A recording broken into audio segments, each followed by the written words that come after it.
Buenas tardes, señor Berzaín. Gracias por la conversación. Mucho gusto, señor Ponce. Un saludo a usted y a toda su audiencia en el Perú y en las Américas. Bueno, lo primero que le preguntaría es, ¿la dictadura venezolana se endurece más o es parte ya de un repertorio conocido? La oposición a que, digamos, la señora Corina Machado, respaldada por las encuestas que le daban un triunfo abrumador, se decidió a participar, le impiden participar, se impide participar a otra candidata. ¿Qué está pasando en Venezuela, señor Sánchez Berzaín? Todo en las Américas se mueve en un marco de referencia. Y el marco de referencia del siglo XXI es primero que la dictadura de Cuba se ha expandido y ha establecido su sistema en Venezuela, Bolivia y Nicaragua. Hay cuatro dictaduras que son del socialismo del siglo XXI o castrochavismo. Hay además de esas cuatro dictaduras, cuatro gobiernos que deben la presidencia en democracia al sistema dictatorial y que se llaman gobiernos paradictatoriales, o sea, al servicio de las dictaduras, que son López Obrador en México, Petro en Colombia, Lula en el Brasil y Boric en Chile. En ese escenario, la confrontación central, en todo momento, en todo tema, con cualquier motivo, en las Américas es la confrontación de las dictaduras que violan los derechos humanos, concentran el poder y detentan el poder por medio del terrorismo de Estado, detentan el poder indefinidamente, en contra del sistema de las democracias que funcionan en base al respeto a la libertad, a los derechos humanos, la alternancia en el poder, la rendición de cuentas, el Estado de Derecho. Entonces, en base a ese marco de referencia, que le está demostrando la expansión de las dictaduras, el sistema dictatorial y la ausencia de Estado de Derecho y de respeto a normas específicas en los sistemas dictatoriales, es que podemos analizar los tres escenarios que usted ha planteado. Ahora, permítame preguntarle sobre Venezuela. Esta puesta en escena de un aparente proceso electoral, ¿no? La señora Corina Machado aparece en las encuestas, pero aplastando a Maduro. Maduro, 8, 9%, la señora Corina Machado, más de 60% de intención de voto. Es imposible que eso se pueda incluso eh, manipular. Pero la señora Corina Machado es impedida de participar, se impide participar el segundo candidato y ahora hay una novedad. Los ataques a la prensa, que son permanentes en Venezuela, incluso se orientan contra los influencers, contra las redes sociales. ¿Cómo Mire, describiría? en el marco de referencia que le he señalado al introducir esta entrevista, en las Américas hay dictaduras con gobiernos paradictatoriales y democracias, y Venezuela es una dictadura.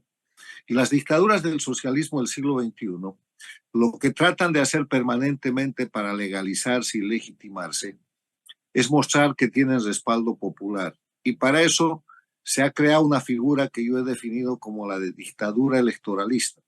¿Qué es la dictadura electoralista? Son los gobiernos dictatoriales en los cuales la gente vota pero no elige. ¿Qué quiere decir esto? Que en Cuba hacen votaciones con partido único y han convertido al dictador Díaz-Canel en presidente. Es imposible. En Venezuela, en Bolivia y en Nicaragua, en vez de tener partido único, tienen candidato único al que imponen, destrozando toda posibilidad de que haya un candidato de oposición que les gane. Y lo que están haciendo en Venezuela hoy día es repetir lo que ya han hecho el 2020 en Bolivia, el 2021 en Nicaragua y lo que han hecho antes en la anterior elección, hace 5 años también en la propia Venezuela. ¿En qué consiste eso? Primero, en poner un dictador que va a ser reelecto, entre comillas, como candidato. Segundo, en inhabilitar a los candidatos de la oposición verdadera, creando al propio tiempo una oposición funcional. ¿Qué es la diferencia entre la oposición verdadera y la oposición funcional? Es que la oposición verdadera quiere el poder, quiere desplazar a la dictadura y recuperar la democracia. Pero la oposición funcional, que es otro concepto que aporto a la politología para la discusión del fenómeno en las Américas, la oposición funcional es la oposición de mentira, la que simula ser oposición, que no tiene interés de tomar el poder y que simplemente actúa para legalizar o legitimar a la dictadura dándole figura de pseudodemocracia. En ese escenario, lo segundo que hacen es inhabilitar a los candidatos y lo hacen de tres maneras. Como están haciendo ahora con María Corina Machado, con disposiciones delictivas que violentan cualquier posibilidad de defensa, los inhabilitan administrativa o jurídica o judicialmente. La segunda forma es mediante la toma de presos y el exilio. Lo hicieron el 2021 con toda claridad en Nicaragua, metieron presos a todos los candidatos y después los exiliaron. Lo hicieron también el 2020 en Bolivia. Y la tercera manera es matándolos. Lo han hecho el año pasado en el Ecuador asesinando a Fernando Villavicencio, que si no hubiera sido muerto estaría hoy el presidente en el Ecuador. Entonces, primero, ponen su candidato dictatorial. Segundo, inhabilitan a los opositores de verdad. Tercero, hacen participar a candidatos funcionales. Hoy día Maduro tiene 12 candidatos. Nadie ha sido puesto en la lista de candidatos de Venezuela, sino por decisión de la dictadura. Lo mismo que pasó el 2021 en Nicaragua, el 2020 en Bolivia. Y en cuarto lugar, es que llevan adelante con el nombre de proceso electoral un verdadero proceso de delitos, un proceso delictivo, que va a terminar con la elección, entre comillas, de un indeseable, fraguando y falsificando todo el sistema de votación. En Bolivia hicieron ganar en primera vuelta a Arce Catacora, que no tenía ninguna posibilidad, no llegaba a un tercio de apoyo. El 2020. El 2021 en Nicaragua, con el repudio del 80% de la población, apareció ganando Ortega y Murillo con 75% de apoyo. Y ahora un personaje que debería ser el único inhabilitado en Venezuela, que es Nicolás Maduro, y debería estar inhabilitado primero porque tiene orden de captura internacional con 15 millones de dólares de recompensa por el sistema internacional de antinarcóticos, porque está señalado, acusado y es reo por de delitos de narcotráfico. Segundo, debería estar inhabilitado porque está en proceso de acusación a la Corte Penal Internacional por crímenes de lesa humanidad. Y tercero, debería estar inhabilitado porque es un probado violador y torturador de los derechos humanos en Venezuela. Pero es el único habilitado que se ha escogido 12 candidatos y que para cerrar este proceso delictivo, que llaman proceso electoral, va a terminar ganando la elección cuando hoy día, como usted lo ha dicho, tiene menos del 12% de apoyo popular, ha inhabilitado a María Corina Machado, que es la candidata que supera el 60%, y entre los 12 candidatos que él ha escogido para que sean sus candidatos funcionales no suman el 20%. O Ahora, sea, esto se llama dictadura electoralista. Lo que vive hoy día Venezuela es la repetición de un conjunto de delitos que comete bajo terrorismo de Estado el sistema del socialismo del siglo XXI, castrochavismo, en toda la región, en todas sus dictaduras, Cuba, Bolivia, Nicaragua, y que hoy día repite en Venezuela. ahora, la novedad en América Latina con respecto a las dictaduras es la presencia del gobierno de Javier Milei, un gobierno democrático, institucional, abiertamente defensor de Occidente y las libertades. Y bueno, acaba de tener un choque frontal con Maduro por eh, un grupo de opositores se refugió en la embajada argentina pidiendo asilo, se cortó la energía eléctrica de la embajada y bueno, hubo un choque No, incluso. no se cortó, le cortaron. La eh, dictadura le cortó la corriente bueno, eléctrica a la embajada que tiene inmunidad territorial y eso es un acto de exactamente. agresión. Entonces, esa situación ha producido obviamente un choque de un presidente democrático como es Milei, pero hay otros más. El presidente del Uruguay ha estado permanentemente reclamando, el presidente de Costa Rica. Hay presidentes, le quiero decir que hay 34, 35 países en las Américas, y de los 35 países, 4 son dictaduras y 4 son gobiernos paradictatoriales. El resto, que son 27 países, son democráticos.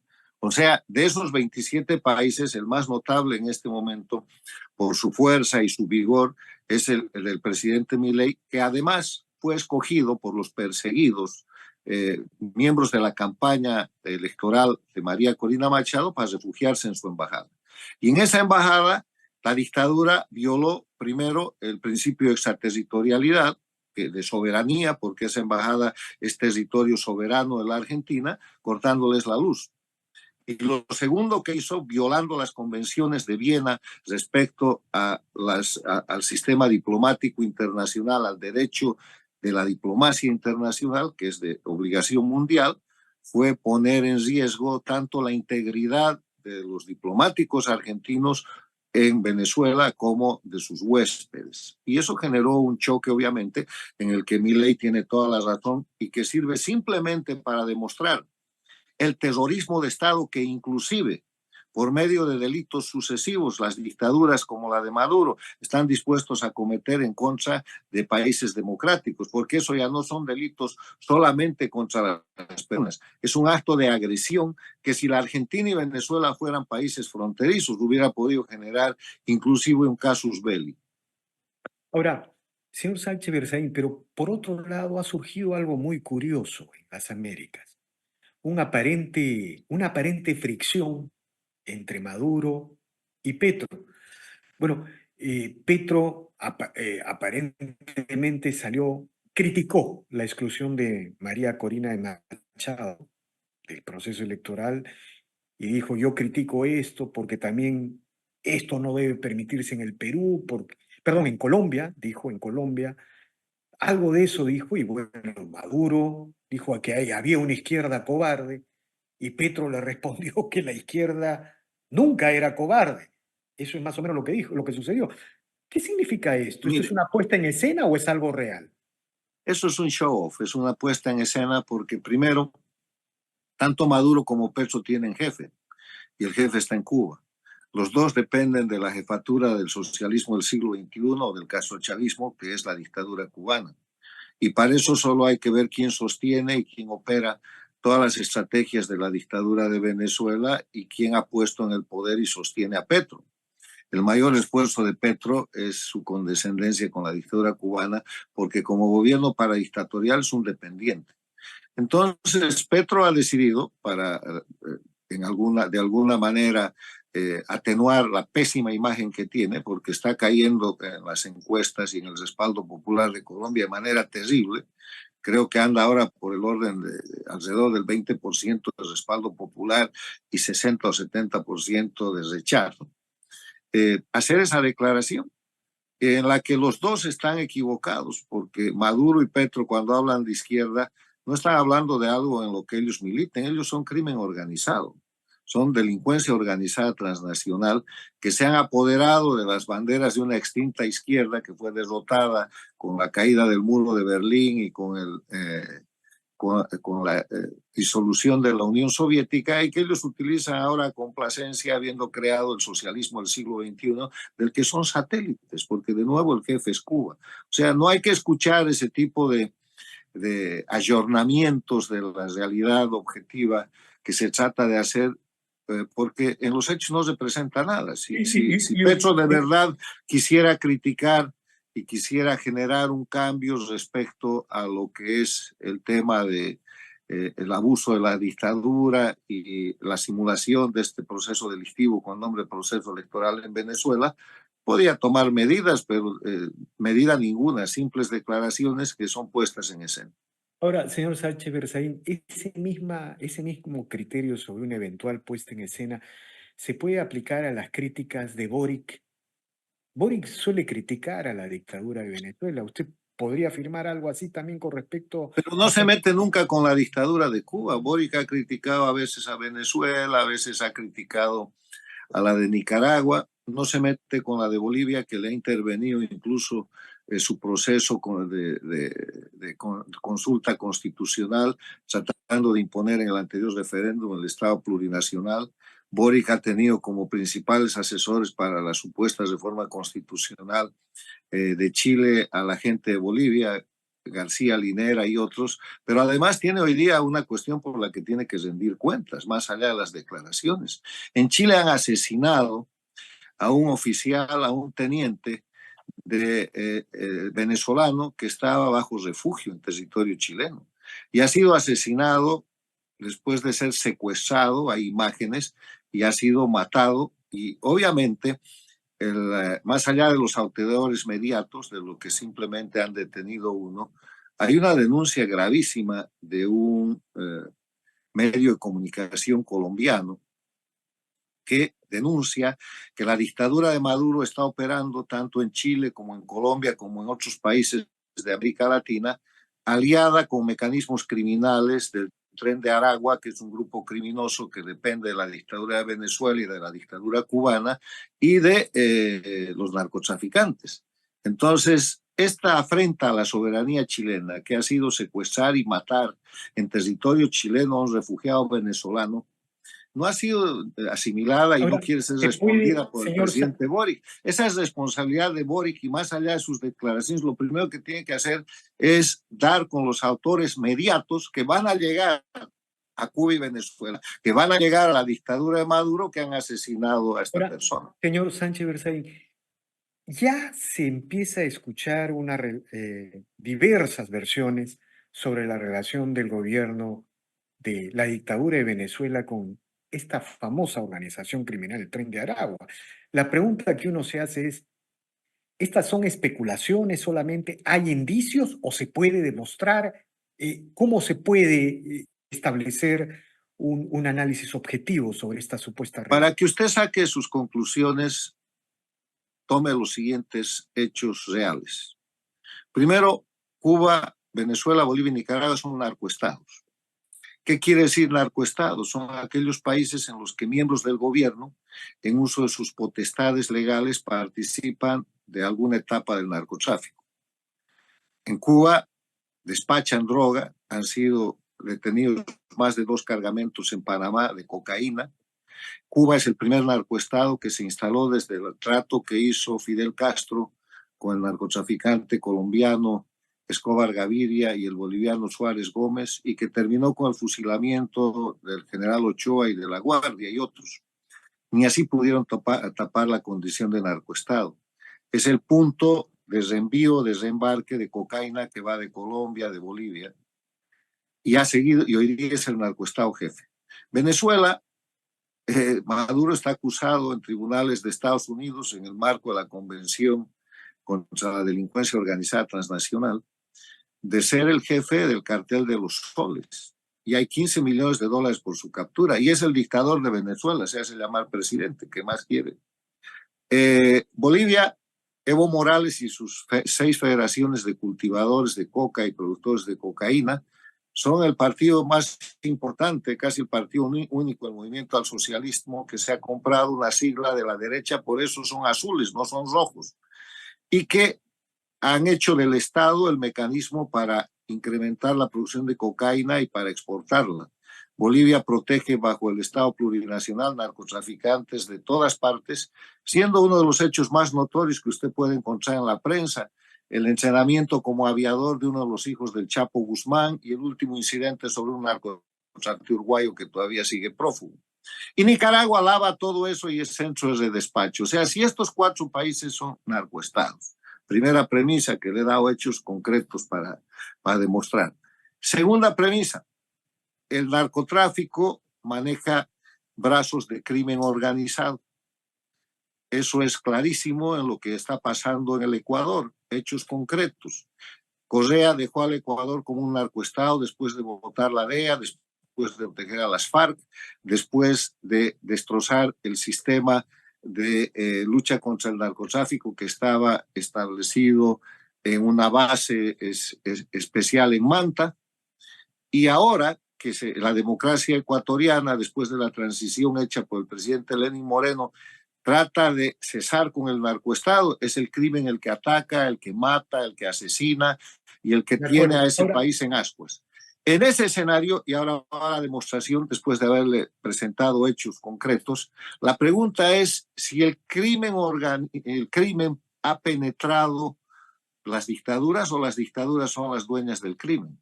Y la respuesta correcta es que las dictaduras operan el crimen y están utilizando el crimen como un brazo más de violencia después de utilizar el terrorismo, utilizar el narcotráfico y utilizar el terrorismo de Estado. En la década de los 60 y 70 organizaron guerrillas, después pasaron al terrorismo urbano en la Argentina, en el Uruguay, y después pasaron con esas guerrillas al manejo conjunto del narcotráfico, que permanece hasta hoy con las FARC, con el ELN en Colombia, que estuvo presente en el Perú con Sendero Luminoso, con el MDTA, y que en Bolivia domina el país con la presencia de Evo Morales y sus federaciones cocaleras. O sea, hay que tener presente que en este momento en las Américas, el crimen en cualquier expresión, el Tren de Aragua, cualquier de estos grupos, es una dependencia protegida y concertada por el sistema dictatorial que los ha convertido en un nuevo instrumento de agresión a la democracia porque pone en riesgo la seguridad colectiva, la seguridad ciudadana. Y De por acuerdo. eso son enemigos de esta gente, gente como el presidente del Ecuador que está tratando de sacar, Noboa, sacar a su país de eso, o gente como el exitoso presidente del Salvador que ha parado las maras. De acuerdo, de acuerdo. Ahora, quería preguntarle también, señor Sánchez Berzaín, por otra curiosidad, por llamarlo de alguna manera, en las Américas, ¿no? Evo Morales, en Bolivia, ha pedido elecciones primarias en el MAS para dirimir la candidatura presidencial con el presidente Arce. ¿Cómo interpretar esto? ¿Una simple disputa en, en el eje bolivariano de Bolivia, en el gobierno autoritario de Bolivia, o hay algo más, cree usted? Usted sabe que hay un viejo adagio popular que dice que mientras el gato duerme, los ratones hacen fiesta. Y en Bolivia hay un agravante a eso. El gato está en Cuba y los ratones están jugando, son Evo Morales y Arce Catacora, que además han empezado una disputa real por el botín. El botín en Bolivia se está achicando, es el botín de la corrupción que tiene que ver con el narcotráfico, el contrabando y el manejo de la importación de combustibles, de diésel, de gasolina que Bolivia importa. Los tres están conectados, porque Evo Morales con sus federaciones cocaleras produce la coca, pero necesita combustible para convertir esa coca en cocaína, necesita precursores. Y cuando produce la cocaína necesita del contrabando para meter el dinero en forma de bienes, en forma de electrodomésticos, de vehículos, de alimentos, con lo que vuelve a producir dinero para hacer girar el círculo del narcotráfico. Entonces todo eso estaba en control de Evo Morales. Pero cuando llega su delfín, Arce Catacora, al gobierno, tiene una familia creativa y hay unos hijos, un hijo que empiezan a agarrar los negocios de Evo Morales. Primero agarran parte de las aduanas y después el negocio de los combustibles y estalla la guerra. Y ese es el combate que ahora se está viendo y Evo Morales está convencido que la única manera de tener el poder efectivo, él es hoy día el dictador en jefe, es ser también el dictador en ejercicio y quiere sacar a Arce Catacora de ahí. Y han habido varias confrontaciones tácticas que han sido incluso objeto de freno por el famoso Grupo de Puebla, que es el nuevo instrumento del socialismo del siglo XXI, de la operación castrochavista en la región, que ha viajado a Santa Cruz hace unas semanas con el pretexto de apaciguarlos y con el pretexto de hacer una figura política de este choque entre el crimen organizado, porque son miembros de la misma banda de criminales los que están peleando y va el Grupo de Puebla a decir, no, esto es política, vamos a encontrar. Entonces, seguramente a las resultas de esa influencia de la presencia del Grupo de Puebla, le han dejado a Evo Morales la idea de promover una primaria, pero hay un hecho cierto, en el marco incluso de la constitución impuesta sangrientamente del Estado plurinacional, Evo Morales no puede ser candidato porque su propia constitución establece que puede ser reelecto una vez y él ha sido reelecto 2 veces. Y hay una resolución de la Comisión Interamericana de Derechos Humanos en ese sentido y otra resolución del Tribunal Constitucional de la dictadura, operado obviamente por Arce Catacora, que dice lo mismo. Entonces, De esa es la acuerdo. disputa y eso va a durar, porque además con esa disputa eh, crean una cortina de humo que evita ver que en Bolivia hoy día no hay dólares, que Bolivia es un narcoestado, que en Bolivia hay más de 300 presos políticos, que en Bolivia no hay libertad de prensa y una cantidad de características de la dictadura la De acuerdo, disimulan con esta supuesta lucha por la candidatura de una democracia que no existe. de acuerdo, señor Sánchez Berzaín. Ahora, finalmente quiero preguntarle, el famoso eje bolivariano, digamos, ha demostrado en los últimos años, llegó un momento en que prácticamente pintaron de rojo todo el continente, ¿no? Colombia, Perú, Chile, Bolivia, Brasil, Venezuela. Parecía ya una un color homogéneo para toda la región. Pero llegan al gobierno y demuestran una incapacidad, una ineficacia, son destructores de gobierno. Bueno, eso está pasando en Colombia, está pasando en Chile, ha pasado en Perú, ¿no? Los milagros, estos tres países, milagros económicos, carambas, o casi sumergidos en la recesión, ¿no? Entonces, todo indica que el ciclo de izquierda que hemos vivido en la región va a culminar en las próximas elecciones. En Chile parece imposible que gane la izquierda, en Perú también, aunque hay algunos sectores progresistas que dicen lo contrario. En Colombia algo parecido va a suceder. Se Pareciera que van a acabar los gobiernos paradictatoriales, señor Ponce.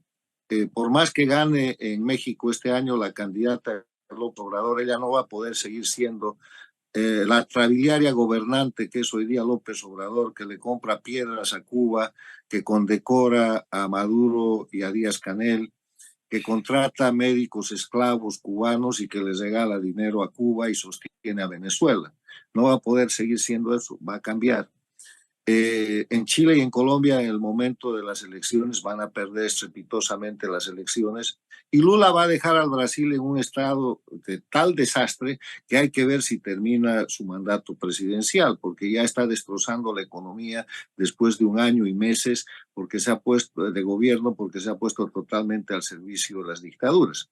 No hay duda que los gobiernos paradictatoriales se van a extinguir, pero las dictaduras están sobreviviendo. Cuba, Venezuela, Bolivia y Nicaragua. Y de ahí que el tema en el que hay que concentrarse, que es un tema en el que tuvimos ayer un foro muy importante en el Inter-American Institute for Democracy, es la terminación de la dictadura de Cuba. Cuba ya, está en un estado calamitoso de hambre y el hecho es que hay que dar libertad al pueblo y un camino a la democracia para rescatar al pueblo. No se puede dar ayuda a la dictadura para que con esa déjeme ayuda. preguntarle sobre eso, señor Sánchez Berzaí. Todos sabemos lo que pasa en Cuba. El pueblo se rebela, los presos políticos. Lo mismo sucede en Venezuela. Pero está quedando claro que las medidas diplomáticas, las sanciones económicas o cualquier medida que el mundo democrático institucional desarrolle no es una alternativa. Son alternativas si se hacen bien. ¿Sabe? Las famosas sanciones a Venezuela prácticamente han desaparecido con los acuerdos de Barbados. Dice que las van a reimponer el 18 de abril si no se corrige el proceso criminoso que llaman proceso electoral. En el tema de Cuba, lo que ellos llaman el bloqueo no existe. Uno de los vendedores más importantes de productos, en serio, comida, es Estados Unidos. Lo único que tienen que hacer es pagar al contado. Y lo que pasa es que se les ha acabado el dinero. Entonces, hay 28 países, y esta es una de las revelaciones del foro de ayer, que sostienen económicamente a la dictadura cubana. Son los 27 países de la Unión Europea y Canadá y vamos a hacer un foro, un trabajo sobre el particular, porque más allá de las sanciones hay países que están sosteniendo esa dictadura que mata, que encarcela, y lo están haciendo con dinero de votantes democráticos europeos y canadienses. Se dice que son 11.000 millones de dólares que al año, ya sea por vía de ayuda, de cooperación, de préstamos o cualquier otra figura, que se está mandando de parte de estos 28 países a la dictadura cubana. Eso es lo que tiene que cesar. Y por eso en el foro de ayer, que era el título, ¿qué podemos hacer para el pueblo de Cuba? ¿Qué podemos hacer por el pueblo de Cuba? Es que han salido ideas muy importantes que van desde poner en evidencia a la gente, a los países, gobiernos que sostienen esa dictadura, poner en evidencia la necesidad de que el mundo libre le tiene que dar internet al pueblo cubano para que deje de ser un esclavo de la comunicación hoy día controlada por esa dictadura, hasta la posibilidad que se dice que el pueblo cubano está trabajando de un paro general o una huelga indefinida contra la dictadura. De acuerdo, señor Sánchez Berzaín, infinitamente agradecido por estas declaraciones, por este análisis. Y bueno, acá cada uno desde su lugar, desde su actividad, un granito, debe aportar un granito de arena para que nuestras Américas sean libres, como siempre debieron ser. Solo Gracias. objetividad, señor Ponce, solo mirar la realidad. Hay que cortar, hay que frenar la narrativa falsificada, las mentiras que estas dictaduras venden. Solo objetividad. Y De por eso acuerdo. lo felicito por su programa, porque permite mostrar la realidad de las cosas que toda la gente que tiene hoy una lluvia de información puede constatar muy fácilmente. Así es, señor Sánchez Berzaín. Infinitamente Encantado. agradecido y seguiremos hablando como siempre.